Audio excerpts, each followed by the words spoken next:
आज हम सभी प्रोजेक्ट परख तैयारी उड़ान की के तहत जिला प्रशासन पाकुड़ द्वारा निर्मित जैक बोर्ड के वर्ग 10वीं के हिंदी बी विषय के मॉडल सेटों में से एक सेट 3 के सेक्शन सी खंड ग जो 3 नंबर के प्रश्न 8 प्रश्न पूछे जाते हैं। प्रश्न संख्या 39 से प्रश्न संख्या 46 तक, जिनमें से किन्हीं 6 प्रश्नों के आंसर विद्यार्थियों को करने होते हैं। उन प्रश्नों पर चर्चा करेंगे। जोहार प्यारे बच्चों, नमस्कार विद्यार्थियों।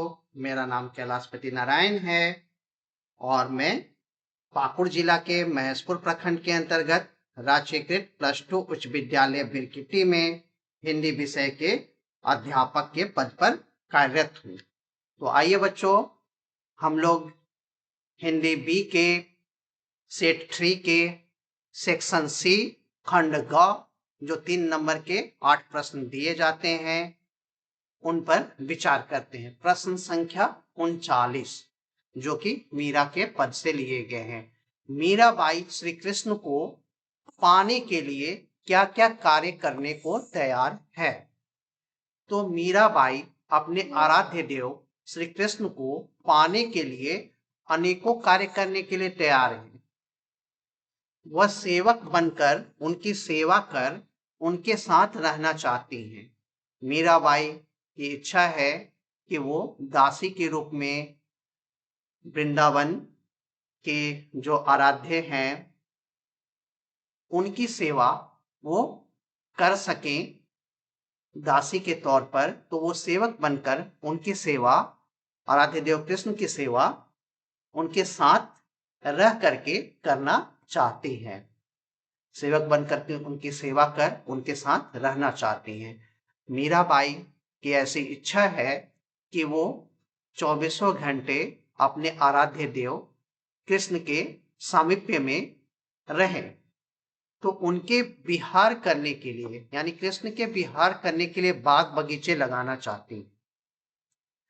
मथुरा के राजा कृष्ण जो कि अपने राजमहल से अपने उपवन में आएंगे, जब भी बाग बगीचों में विहार करने के लिए, घूमने के लिए, तो वहां मीराबाई माली के तौर पर बाग बगीचों की देखभाल करना चाहती है ताकि उन्हें अपने आराध्य देव श्री कृष्ण के दर्शनों का लाभ प्राप्त हो सके।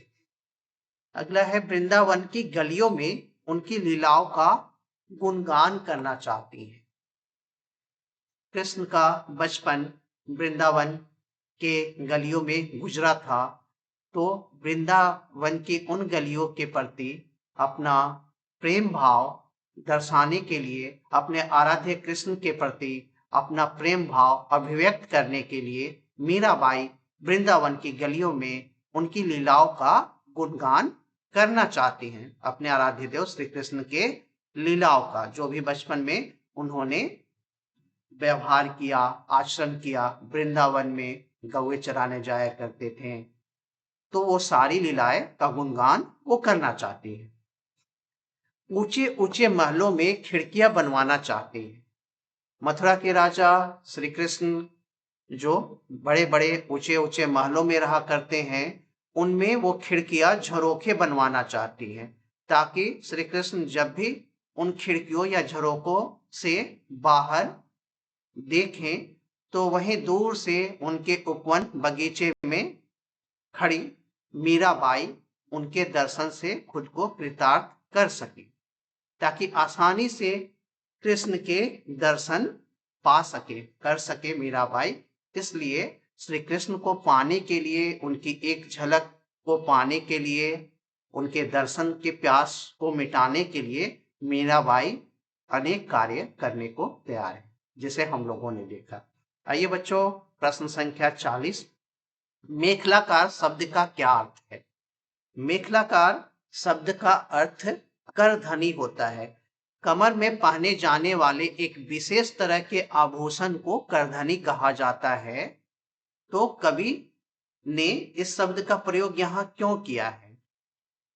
ये आपके पर्वत प्रदेश में पावस कविता से लिया गया प्रश्न है, जिसके कवि सुमित्रा नंदन पंत जी हैं। मेखला वक्र को बोला जाता है, वक्र के आकार का, गोलाकार, जो कमर में चारों ओर गोलाई में करधनी बांधा जाता है। तो पावस ऋतु में जो वर्षा ऋतु है और उसमें पर्वतों की जो टेढ़ी मेढ़ी श्रृंखलाएं हैं, उन्हें दर्शाने के लिए, उन्हें दिखलाने के लिए कवि सुमित्रा नंदन पंत अपने कविता पर्वत प्रदेश में पावस के माध्यम से मेखलाकार शब्द का तुलना वर्षा ऋतु में पर्वतों की टेढ़ी मेढ़ी लगने वाली श्रृंखला के लिए किए हैं। अतः कवि ने कविता में मेखलाकार शब्द का प्रयोग वर्षा ऋतु में बारिश के मौसम में पर्वतों की जो टेढ़ी मेढ़ी लगने वाली श्रृंखलाएं हैं, उनको दर्शाने के लिए मेखलाकार शब्द का उपयोग किया है। अगला प्रश्न है 41 नंबर। अच्छे अच्छे सुरमाओं के धज्जे के माध्यम से कवि क्या कहना चाहता है? ये हमारे पाठ्य पुस्तक स्पष्ट भाग 2 की तोप कविता से लिया गया प्रश्न है, जिसके कवि वीरेंद्र डंगवाल जी हैं। तो कवि अच्छे अच्छे सुरमाओं के छज्जे के माध्यम से, पंक्ति का ये अर्थ है कि तोप इतनी ताकतवर थी कि उसके सामने कोई भी वीर टिक नहीं पाता था। तो कवि ये कहना चाहते हैं कि चाहे कितने भी वीर योद्धा हो, कोई कितना भी साहसी हो, लेकिन एक जमाने में तोप, उसकी ताकत इतनी ज्यादा थी उनके गोलों की कि उनके सामने कोई भी सूरमा, कोई भी वीर टिक नहीं पाते थे, वो धराशायी हो जाते थे। अच्छे अच्छे सुरमाओं के तोप धज्जे उड़ा दिया करता था। अगला प्रश्न है बच्चों 42 नंबर, जो कि हमारे पाठ्य पुस्तक से है। तीसरी कसम के शिल्पकार शैलेंद्र, जिनके रचनाकार हैं प्रहलाद अग्रवाल।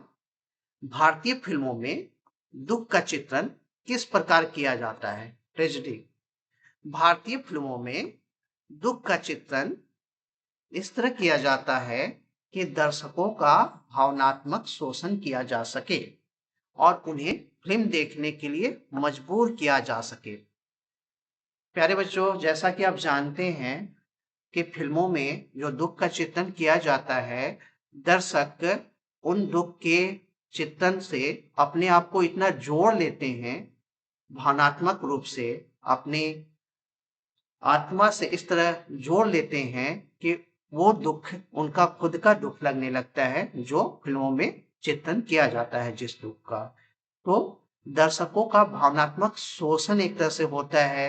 फिल्म में कोई अगर रोते हैं तो दर्शक खुद भी रोने लगते हैं। तो इस कदर जुड़ाव हो जाता है दर्शकों का भावनात्मक रूप से उस फिल्म के दृश्यों से कि वो एक तरह का शोषण होता है कि उनके रोने पर दर्शक भी रोते हैं, उनके हंसने पर दर्शक भी हंसेंगे। तो यहाँ पर फिल्मों के दुख का चित्रण दर्शकों को भावनात्मक शोषण के जैसा है, जो कि उन्हें फिल्म देखने के लिए मजबूर किया जा सके, इसलिए किया जाता है। ये फिल्म की सफलता के लिए जरूरी होती है। अगला क्वेश्चन है 43 नंबर। यहाँ पर 42 नंबर क्वेश्चन को ही रिपीट किया गया था बच्चों, इसलिए मैंने इन्हें काट दिया है। 43 नंबर प्रश्न है जिसका आंसर नीचे दिया गया है। समुद्र के किनारे मानव की बस्ती बनने का क्या दुष्परिणाम हुआ? समुद्र के किनारे मानव ने जो बस्ती बनाया और बसे, उसका क्या बुरा परिणाम निकला? आइए, ये प्रश्न है हमारे पाठ अब कहां दूसरे के दुख से दुखी होने वाले निदा फाजली जी का रचित ये पाठ है। समुद्र के किनारे रहने वाले लोगों की सबसे बड़ी समस्या समुद्र का पानी खारा होने के कारण उसके किनारों की भूमि किसी काम की नहीं होती। समुद्र का पानी नमकीन होता है, खारा होता है, उसके बगल की भूमि भी नमकीन होती है, खारी होती है, जिस वजह से कोई भी फसल उस भूमि पर उपजाए नहीं जा सकते। कृषि योग्य भूमि का सतत अभाव है, उस पर खेती बाड़ी कृषि नहीं की जा सकती है, क्योंकि वह भूमि उपजाऊ भूमि से वंचित हैं, बंजर भूमि है वो, वह उपजाऊ भूमि नहीं है, उनसे रहित हैं, वंचित हैं, जिससे खाद्यान्नों के लिए यानी खाने पीने की चीजों के लिए पूर्णतः बाह्य साधनों पर निर्भर रहना पड़ता है, बाहरी साधनों पर निर्भर रहना पड़ता है। इसलिए वहां के रहने वाले लोगों की फूड हैबिट यानी खाने पीने की आदतें जलीय उभयचर बन चुकी है। उभयचर मतलब दोनों जगह चलने वाला, जो जल में भी रहता हो, चलता हो, तैरता हो और भूमि पर भी। तो जलीय जो उभयचर हैं वो उनके फूड हैबिट में बन चुके हैं। चलिए बच्चों, क्वेश्चन नंबर 44 जो कि बड़े भाई साहब जिनके लेखक प्रेमचंद हैं से है। बड़े भाई साहब छोटे भाई को क्या सलाह देते थे और क्यों? बड़े भाई साहब के छोटे भाई प्रेमचंद खुद थे।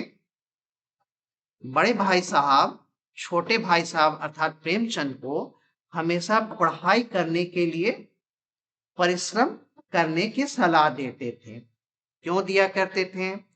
चूंकि उनके अभिभावक ने बड़े आशा से उन दोनों भाइयों को हॉस्टल में पढ़ने के लिए, उच्च शिक्षा के लिए भेजा था। तब गांव में उस शिक्षा के साधन नहीं हुआ करते थे, तो उनके इस आशा पर पानी न फिरे और बड़े भाई का दायित्व तो होता है कि छोटे भाई को वो देखे। और अभिभावकों का ये निर्देश था बड़े भाई साहब को कि छोटे भाई को हमेशा देखें कि उनका मन पढ़ाई में लगे, पढ़ाई के लिए परिश्रम करें।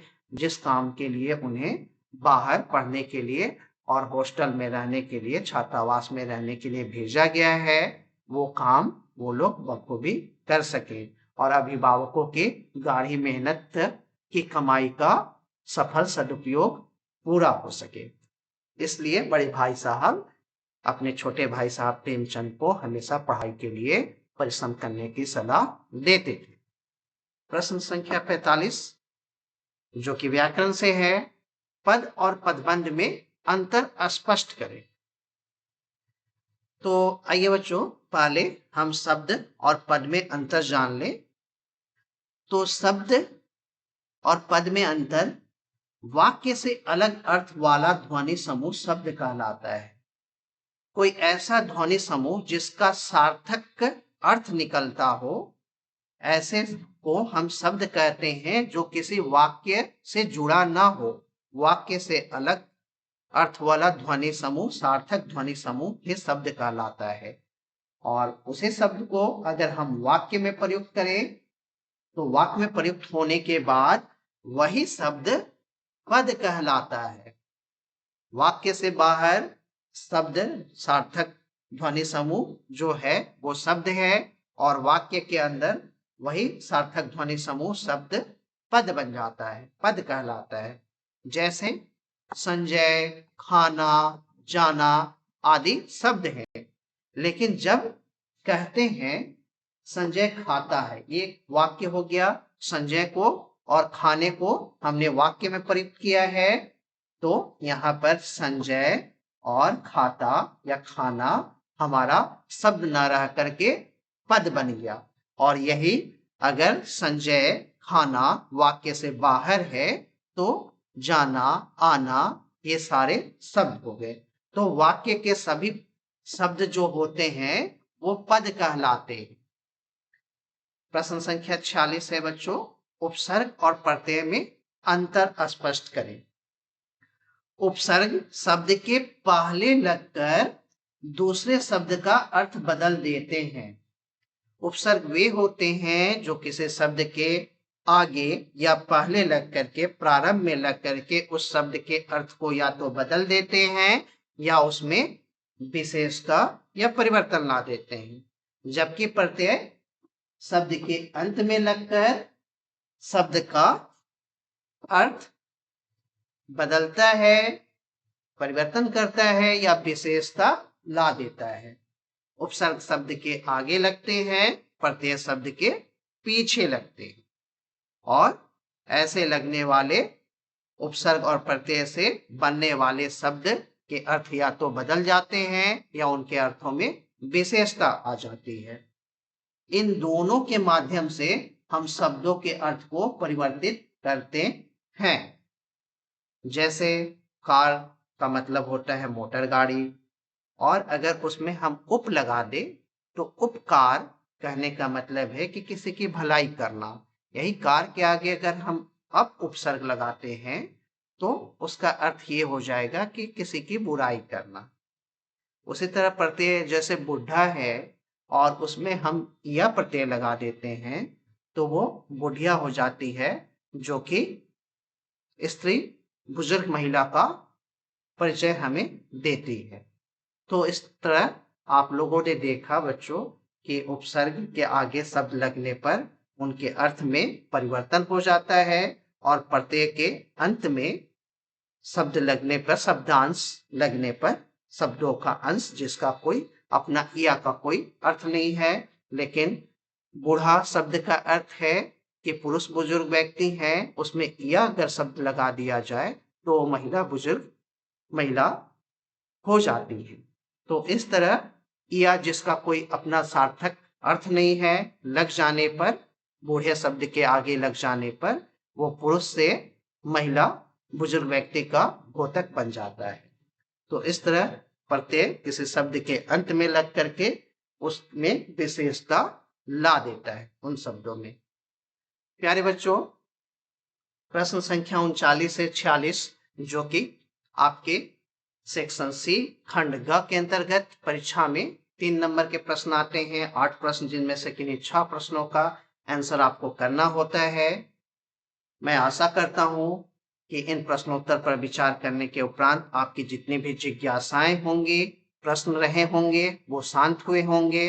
बावजूद इसके अगर आपके मन में किसी तरह के प्रश्न और भी हैं या जिज्ञासाएं हैं तो आप हमारे इस चैनल के माध्यम से कमेंट बॉक्स में अपने प्रश्नों को, जिज्ञासाओं को जरूर रखेंगे। हम उसे तहे दिल से उन प्रश्नों का स्वागत करेंगे और किसी नेक्स्ट वीडियो में उन प्रश्नों के उत्तर को मैं देने की कोशिश करूंगा। धन्यवाद।